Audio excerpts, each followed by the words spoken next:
Yeah, so how do you connect with how do you connect with characters? Improv. That's the way I see it. How do I Actors prepare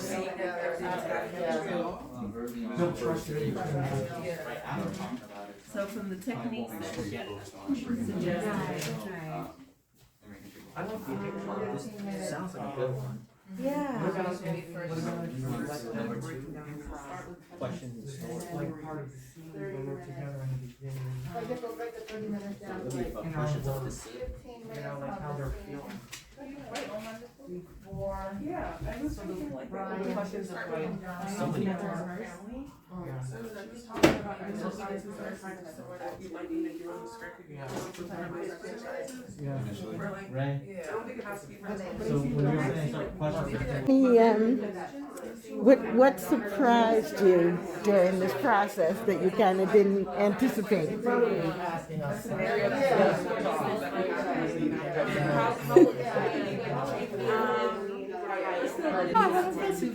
No, it's gone pretty much as expected. Yeah, and people are understanding the concept.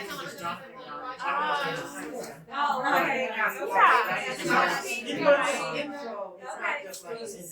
just like how my arguments Like we're trying to figure out a lot of this job. That's really cool. I love the idea of it. And the book comes out when? I'm not sure. Not sure yet. I'm not sure. There was a deadline and it would be out in August, but I submitted the book late, so for now I'm not sure. But it really worked to take the book, condense it into workshop format. You really like the way that kind of came together?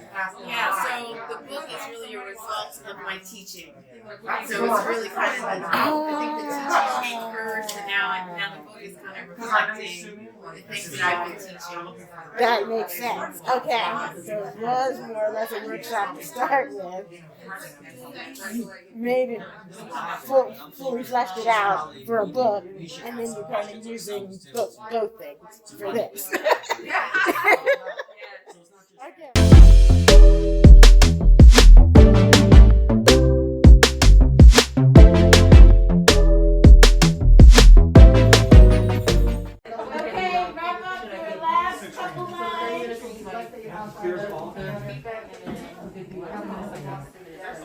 Even good at we have. All right, group one, what you come up with? What was your plan? so our plan would be the first 10 minutes is more of a check-in with all the actors and just not just get straight into it, just in case if this is the first time that they're meeting. So we're just hey, my name is, just don't go straight into it, not yet. And we have a little bit settled on like an icebreaker, like just some quick improv or just to kind of warm up beforehand. It'd be a good transition just right after the introduction and the check-in. What might be a good icebreaker? What's an example? What would you do? What's the improv where you do like the, I don't know the type of improv, but they do like the sound, they make like sounds or they go around. They pass out the sound to each other. What is that you're saying? I don't know. Like sound. I guess one of these exercises that build leadership and teamwork. Like there's some, I think she might be talking about sound ball, where you come up with a sound and you pass the sound on to someone else, and then they transfer another sound to another person. So in that way of building spontaneity and. So our main goal here is to help develop the backstory and build trust among the actors, and that's our main schedule. And we did choose a couple of the activities were the improv and the collaboration by listening and the open the possibilities. Do you want to go over the schedule? The schedule, sure. So 10 a.m. we do intros and initial impressions. So I guess I'll change that to check-ins now. But initial impressions of the script, I guess. That's great. No, that's fine. Initial impressions is great. Okay. Yep. And then doing another improv session with the family, assuming we have all of them there, but just actually playing hide and seek. and trying to work on their family dynamic, because that's one of the things we also wanted to work on. And then just kind of doing maybe a 5-minute check-in about that afterwards. Wait, talk about the family improv again. What was that exactly? To actually have them play hide and seek, or to improv playing hide and seek, and then the last thing they see is like these two men getting out of the car and kind of what happens. Yeah, we wanted to build them as a family unit to see how they interact and what they bring to build that trust. After that scene happens, you know. And then the 30-minute improv of them gardening outside in character, and then I would give them a prompt like the scene is like, you're going to be, how do you feel about what just happened? What are your concerns?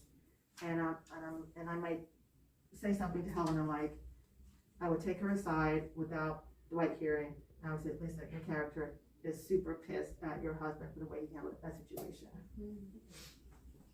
But he wouldn't know that she was pissed. I would just tell her that. And then I would say, okay, play the scene of you two cleaning up the shed out in the back together, whatever. And just see how that goes. And then you would be trying to figure out, I would say to you, dude, you gotta figure out what's going on. You know, why she does that. Yeah. But without asking her. Like, how can you communicate that? Yes. And so then I would see how that would play out. Yes. So Nadine is, of course, our very experienced director. And what she is describing is what a lot of experienced directors will do, is that you don't tell both or all the actors what's happening with the other actor, okay? Because especially in improvs, if you tell both of them what's going on, they will work together against you to end the scene. Not on purpose, but to become comfortable. They will work together to end the scene for themselves. We did everything Nadine just mentioned.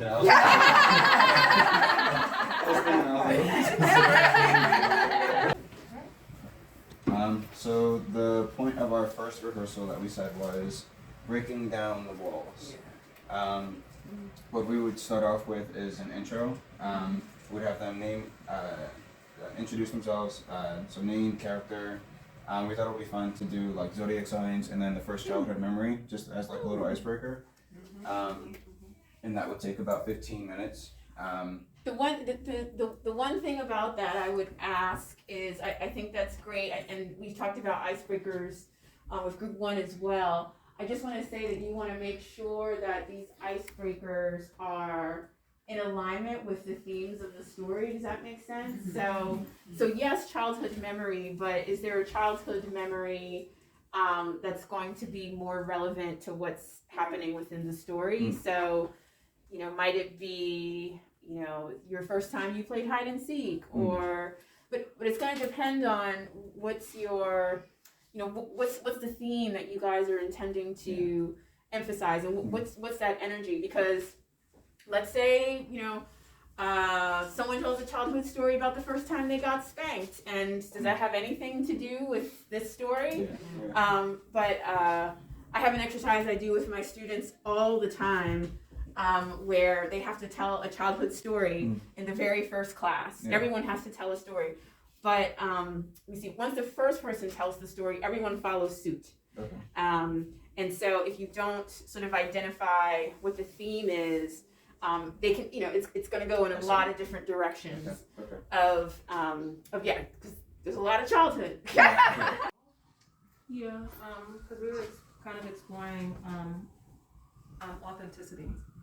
So not just your connection to the script, but also your connection to the character. Of having one actor stay on script, and what would be your character's honest reaction to what they were being heard when someone's critiquing your parenting.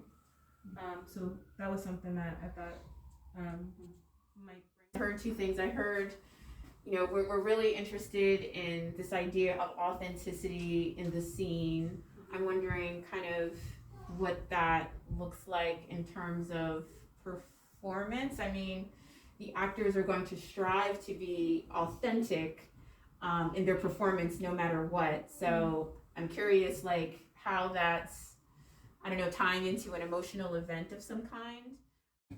Then we'd go through the script with them as the character, since they're in the position and stuff already. Yeah, so once they're up, they're moving. Yeah. So I would pull away from, again, these questions and these sort of analytical kinds of strategies. Once they're moving, keep them moving. You know, don't get them thinking when they're moving. Let them continue to move and to be in the character. So you want to try and, I would say you want to try and move from, I guess, more talking to less. That's right. Yeah, that's a great way to think about it. Yes. You know, and we the one thing that people didn't talk a lot about is this little section here, this kind of expressing gratitude and collaboration. It's something that I kind of do on the side. I mean, it's, you guys have heard me here, right? I'm always like, great, right? I do that with all my classes because I want to reinforce that people are feeling good. You know, some like positive reinforcement. You know, so every time the actors do something, I want to have this kind of quick feedback. It doesn't always need to be